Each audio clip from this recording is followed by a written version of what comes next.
Act 4th Scene 3 A library in Joseph Surface's house. Enter Joseph Surface and servant Joes. Serve. No letter from Lady Teazle. Sir. No, sir. Joes. Serve. Aside.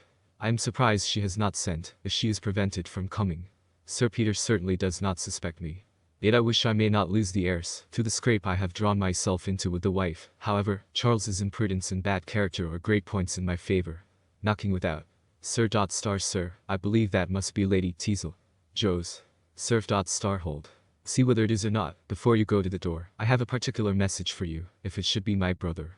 Sir. 'Tis her ladyship, sir. She always leaves her chair at the milliner's in the next street. Joes. Serve. Stay. Draw that screen before the window, that will do. My opposite neighbor is a maiden lady of so curious a temper. Servant draws the screen, and exit. I have a difficult hand to play in this affair. Lady Teazle has lately suspected my views on Maria, but she must by no means be let into that secret at least, till I have her more in my power. Enter Lady Teazle. Lady Teaz. What sentiment in soliloquy now? Have you been very impatient? Oh Lud. Don't pretend to look grave. I vow I couldn't come before. Joes. Serve. Oh madam, punctuality is a species of constancy very unfashionable in a lady of quality. Places chairs, and sits after Lady Teazle is seated. Lady Teaz. Upon my word, you ought to pity me. You know Sir Peter is grown so ill-natured to me of late, and so jealous of Charles too. That's the best of the story, isn't it? Joes. Serve. I am glad my scandalous friends keep that up. Aside. Lady Teaz. I am sure I wish you would let Maria marry him, and then perhaps he would be convinced. Don't you, Mr. Surface? Joes. Serve. Aside. Indeed I do not. Aloud. Oh, certainly I do. For then my dear Lady Teazle would also be convinced how wrong her suspicions were of my having any design on the silly girl. Lady Teaz. Well, I'm inclined to believe you.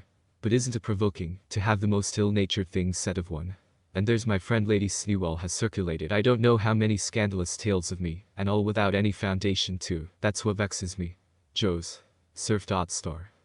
Madam, to be sure, that is the provoking circumstance without foundation. Yes, there's the mortification, indeed, for when a scandalous story is believed against one, there certainly is no comfort like the consciousness of having deserved it. Lady Teaz. No, to be sure, then I'd forgive their malice, but to attack me, who am really so innocent, and who never say an ill-natured thing of anybody, that is, of any friend, and then Sir Peter, too, to have him so peevish, and so suspicious, when I know the integrity of my own heart, indeed 'tis monstrous. Joes. Serve. But, my dear Lady Teazle, 'tis your own fault, if you suffer it. When a husband entertains a groundless suspicion of his wife, and withdraws his confidence from her, the original compact is broken, and she owes it to the honor of her sex, to endeavor to outwit him. Lady Teaz. Indeed. So that, if he suspects me without cause, it follows, that the best way of curing his jealousy is to give him reason for it. Joes. Serve. Undoubtedly, for your husband should never be deceived in you. And in that case it becomes you to be frail in compliment to his discernment. Lady Teaz. To be sure, what you say is very reasonable, and when the consciousness of my innocence Joes. Serve.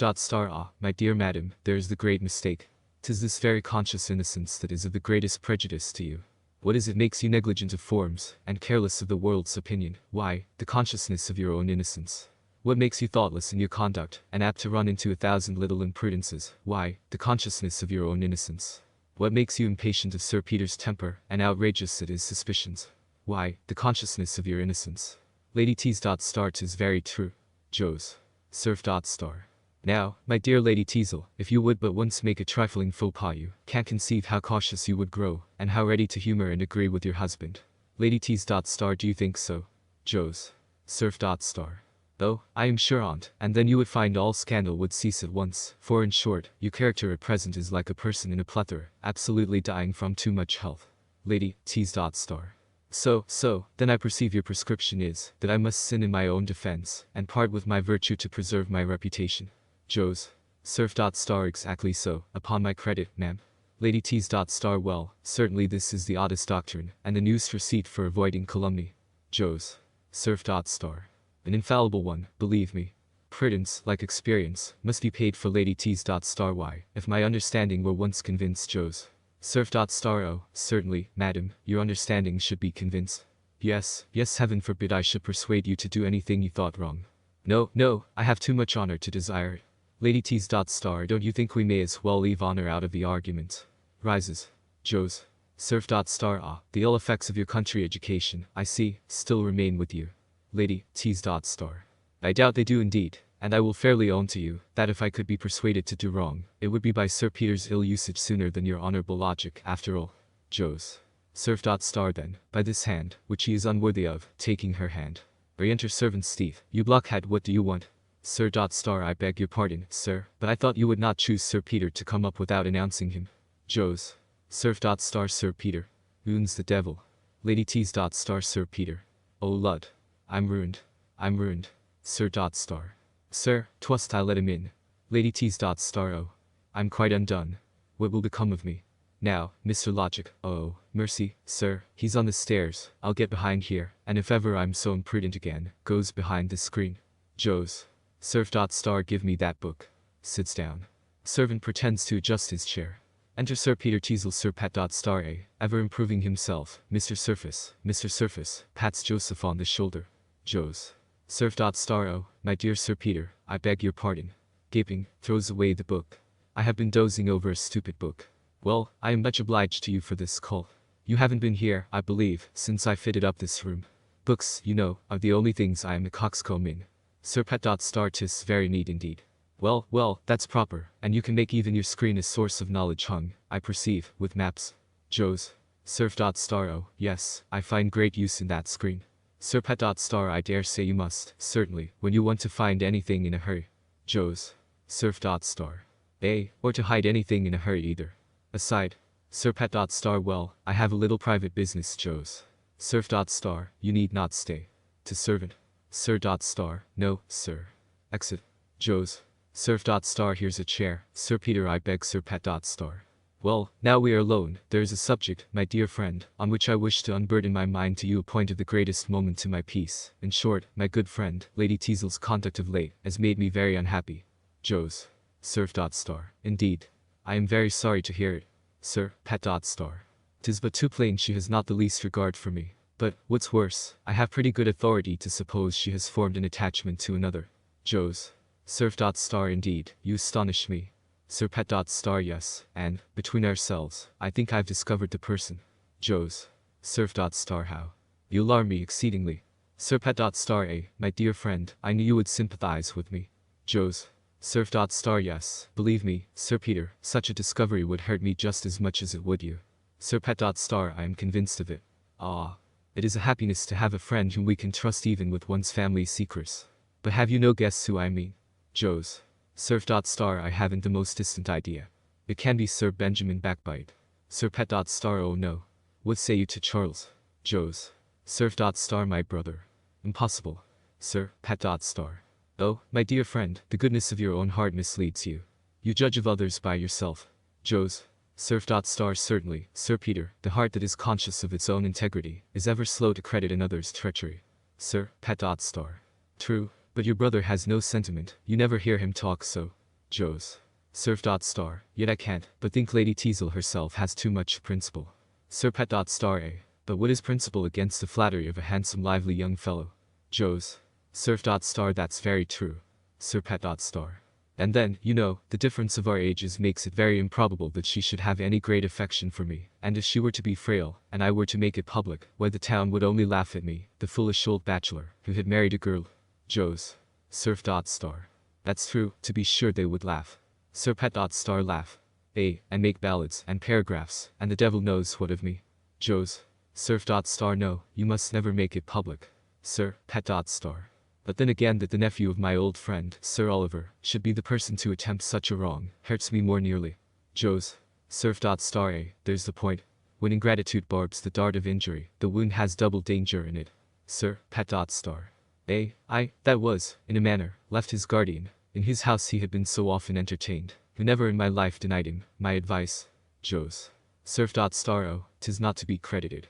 There may be a man capable of such baseness, to be sure. But, for my part, till you can give me positive proofs, I cannot but doubt it. However, if it should be proved on him, he is no longer a brother of mine, I disclaim kindred with him.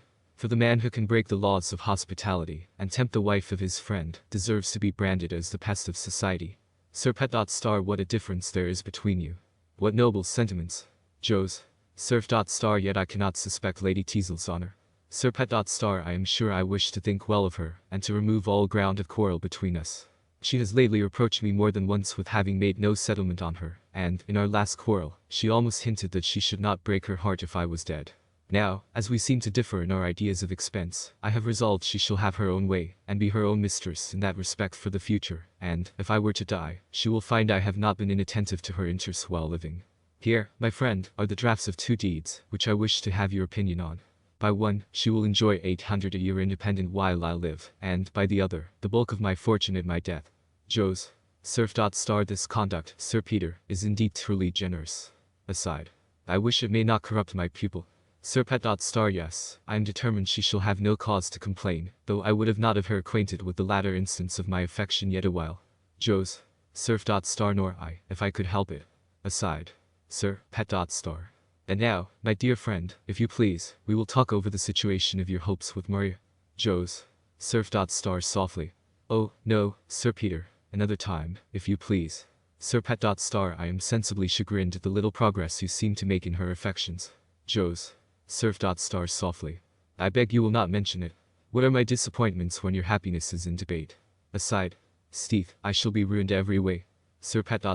And though you are averse to my acquainting Lady Teazle with your passion, I'm sure she is not your enemy in the affair. Jos. Surf. Pray, Sir Peter, now oblige me. I am really too much affected by the subject we have been speaking of to bestow a thought on my own concerns.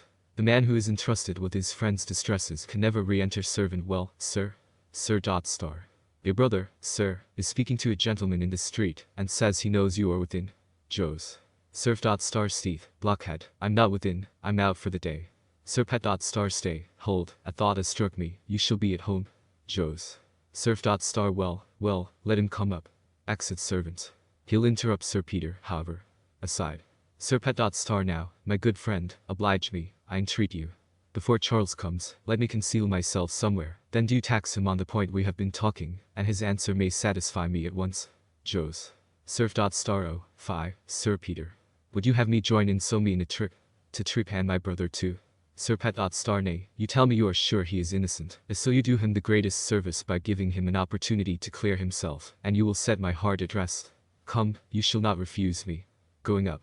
Here, behind the screen will be hay. What the devil? There seems to be one listener here already. I'll swear I saw a petticoat. Jos. Surf. Ha. Well, this is ridiculous enough.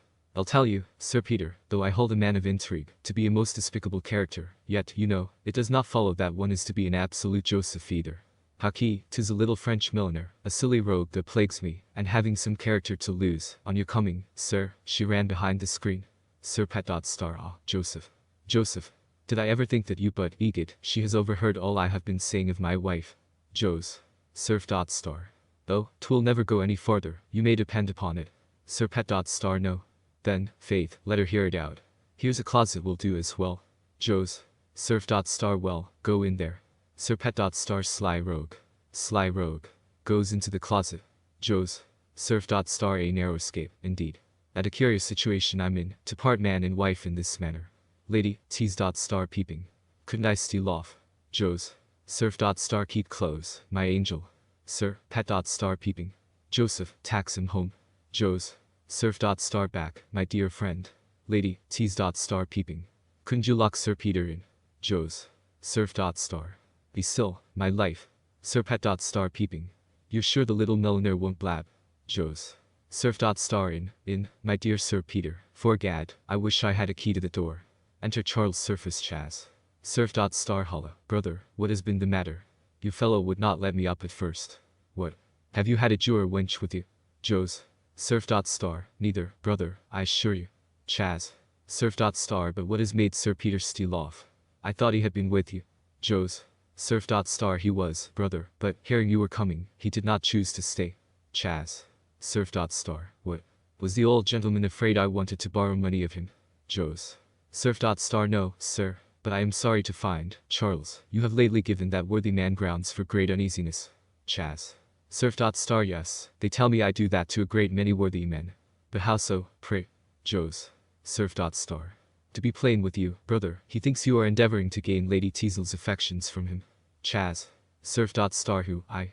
Oh lud. Not I, upon my word. Ha. Ha. Ha. So the old fellow has found out that he has got a young wife, has he? Or, What is worse, Lady Teazle has found out she has an old husband. Joes. Surf. This is no subject to jest on, brother. He who can laugh Chaz. Surf. True, as you were going to say then, seriously, I never had the least idea of what you charge me with, upon my honor. Joes. Surf. Well, it will give Sir Peter great satisfaction to hear this. Raising his voice. Chaz. Surf. To be sure, I once thought the lady seemed to have taken a fancy to me, but, upon my soul, I never gave her the least encouragement. Besides, you know my attachment to Maria. Joes. Surf. But sure, brother, even if Lady Teazle had betrayed the fondest partiality for you Chaz. Surf. Why, lucky Joseph, I hope I shall never deliberately do a dishonorable action. But if a pretty woman was purposely to throw herself in my way and that pretty woman married to a man old enough to be her father Joes. Surf. Well, Chaz. Surf. Why, I believe I should be obliged to Joes. Surf. What? Chaz. Surf. To borrow a little of your morality, that's all. But, brother, do you know now that you surprised me exceedingly, by naming me with Lady Teazle, for I faith, I always understood you were her favorite. Joes. Surf. Oh, for shame, Charles. This retort is foolish. Chaz. Surf. Nay, I swear I have seen you exchange such significant glances Joes. Surf. Nay, sir, this is no jest. Chaz. Surf. Egid, I'm serious. Don't you remember one day, when I called here Joes? Surf. Nay, prithee, Charles Chaz. Surf. And found you together Joes. Surf. Zounds, sir, I insist Chaz. Surf. And another time when your servant Joes. Surf. Brother, a word with you. Aside. Gad, I must stop him. Chaz. Surf. Informed, I say, that Joes. Surf. Hush. I beg your pardon, but Sir Peter has overheard all we have been saying. I knew you would clear yourself, or I should not have consented. Chaz. Surf. How, Sir Peter? Where is he? Joes. Surf. Softly, there. Points to the closet. Chaz. Surf. Oh, for heaven, I'll have him out. Sir Peter, come forth. Joes. Surf. No, Chaz. Surf. I say, Sir Peter, come into court. Pulls in Sir Peter. What, my old guardian? What? Turn inquisitor, and take evidence incog. Oh, fie. Sir give me your hand, Charles. I believe I have suspected you wrongfully, but you mustn't be angry with Joseph. 'Twas my plan. Chaz. Surf. Indeed. Sir but I acquit you. I promise you I don't think near so ill of you as I did. What I have heard has given me great satisfaction. Chaz. Surf. Egid, then, 'twas lucky you didn't hear any more. Wasn't it, Joseph? Sir. Ah. You would have retorted on him. Chaz. Surf. That was a joke. Sir. Yes, I know his honor too well. Chaz. Surf. But you might as well have suspected him as me in this matter, for all that. Mightn't he, Joseph? Sir. Well, I believe you. Joes. Surf. Would they were both out of the room. Aside. Sir. That in future, perhaps, we may not be such strangers. Re-enter servant, and whispers Joseph surface Sir. Lady Sneewell is below, and says she will come up. Joes. Surf. Lady Sneewell. Gad's life. She must not come here. Exit servant. Gentlemen, I beg pardon, I must wait on you downstairs. Here is a person come on particular business. Chaz. Surf. Well, you can see him in another room. Sir Peter and I have not met a long time, and I have something to say to him. Joes. Surf. Aside. They must not be left together. Aloud. I'll send Lady Sneewell away, and return directly. Aside to Sir Peter. Sir Peter, not a word of the French milliner. Sir. Aside to Joseph Surface. Not for the world. Exit Joseph Surface. Ah, Charles, if you associated more with your brother, one might indeed hope for your reformation. He is a man of sentiment. Well, there is nothing in the world so noble as a man of sentiment. Chaz. Surf. Saw. He is too moral by half, and so apprehensive of his good name, as he calls it, that I suppose he would as soon let a priest into his house as a wench. Sir. No, come you wrong him. No. Joseph is no rake, but he is no such saint either, in that respect. Aside. I have a great mind to tell him we should have such a laugh at Joseph. Chaz. Surf. Oh, hang him. He's a very anchorite, a young hermit. Sir. Harkee, you must not abuse him. He may chance to hear of it again, I promise you. Chaz. Surf. Why, you won't tell him. Sir. No, but this way. Aside. Egid, I'll tell him, aloud. Harkee, have you mind to have a good laugh at Joseph? Chaz. Surf. I should like it of all things. Sir. Then, I faith, we will. I'll be quit with him for discovering me. He had a girl with him when I called. Whispers. Chaz. Surf. Star what? Joseph. You jest. Sir Pet. Star hush. A little French milliner, and the best of the jest is, she's in the room now. Chaz. Surf. Star the devil she is. Sir Pet. Star hush. I tell you. Points to the screen. Chaz. Surf. Star behind the screen. Slife. Let's unveil her. Sir Pet. Star no, no, he's coming, you shan't, indeed. Chaz. Surf. Star oh, egad, we'll have a peep at the little milliner. Sir Pet. Star not for the world. Joseph will never forgive me. Chaz. Surf. Star I'll stand by you Sir Pet. Star odds, here he is. Charles Surface throws down the screen. Re-enter Joseph Surface. Chaz. Surf. Star. Lady Teazle, by all that's wonderful. Sir Pet. Star Lady Teazle, by all that's damnable. Chaz. Surf. Star Sir Peter, this is one of the smartest French milliners I ever saw. Egad, you seem all to have been diverting yourselves here at hide and seek, and I don't see who is out of the secret. Shall I beg your ladyship to inform me? Not a word. Brother, will you be pleased to explain this matter? What? Is morality dumb too? Sir Peter, though I found you in the dark, perhaps you are not so now. All mute. Well though. I can make nothing of the affair, I suppose you perfectly understand one another, so I'll leave you to yourselves. Going. Brother, I'm sorry to find you have given that worthy man grounds for so much uneasiness. Sir Peter, there's nothing in the world so noble as a man of sentiment. Exit. Jos. Surf. Star Sir Peter, notwithstanding I confess that appearances are against me, if you will afford me your patience I make no doubt, but I shall explain everything to your satisfaction. Sir Pet. Star if you please, sir. Jos. Surf. Star. The fact is, sir, that Lady Teazle, knowing my pretensions to your ward Maria, I say, sir, Lady Teazle, being apprehensive of the jealousy of your temper, and knowing my friendship to the family, she, sir, I say called here in order that I might explain these pretensions, but on your coming being apprehensive as, I said of your jealousy she withdrew, and this, you may depend on it, is the whole truth of the matter. Sir Pet. Star. A very clear account, upon my word, and I dare swear the lady will vouch for every article of it. Lady Tease. Star for not one word of it, Sir Peter. Sir Pet. Star how? Don't you think it worthwhile to agree in the lie? Lady Tease. Star there is not one syllable of truth in what that gentleman has told you. Sir Pet. Star I believe you, upon my soul, ma'am. Jos. Surf. Star aside to Lady Teazle. Steeth, madam, will you betray me? Lady Tease. Star good Mr. Hypocrite, but your leave, I'll speak for myself. Sir Pet. Star let her alone, sir, you'll find she'll make out a better story than you, without prompting. Lady Tease. Star hear me, Sir Peter, I came here on no matter relating to your ward, and even ignorant of this gentleman's pretensions to her. But I came, seduced by his insidious arguments, at least to listen to his pretended passion, if not to sacrifice your honor to his baseness. Sir Pet. Star. Now, I believe the truth is coming, indeed. Jos. Surf. Star the woman's mad. Lady Tease. Star no, sir, she has recovered her senses and your own arts have furnished her with the means. Sir Peter, I do not expect you to credit me, but the tenderness you express for me, when I am sure you could not think I was a witness to it, has so penetrated to my heart, that had I left the place without the shame of this discovery, my future life should have spoken the sincerity of my gratitude. As for that smooth-tongued hypocrite, who would have seduced the wife of his too credulous friend, while he affected honorable addresses to his whore, I behold him now in a light so truly despicable, that I shall never again respect myself for having listened to him. Exit. Jos. Surf. Star. Notwithstanding all this, Sir Peter, heaven knows Sir Pet. Star that you are a villain. And so I leave you to your conscience. Jos. Surf. Star you are too rash, Sir Peter, you shall hear me. The man who shuts out conviction by refusing to Sir Pet. Star oh, damn your sentiments. Excellent Sir Peter and Joseph Surface, talking.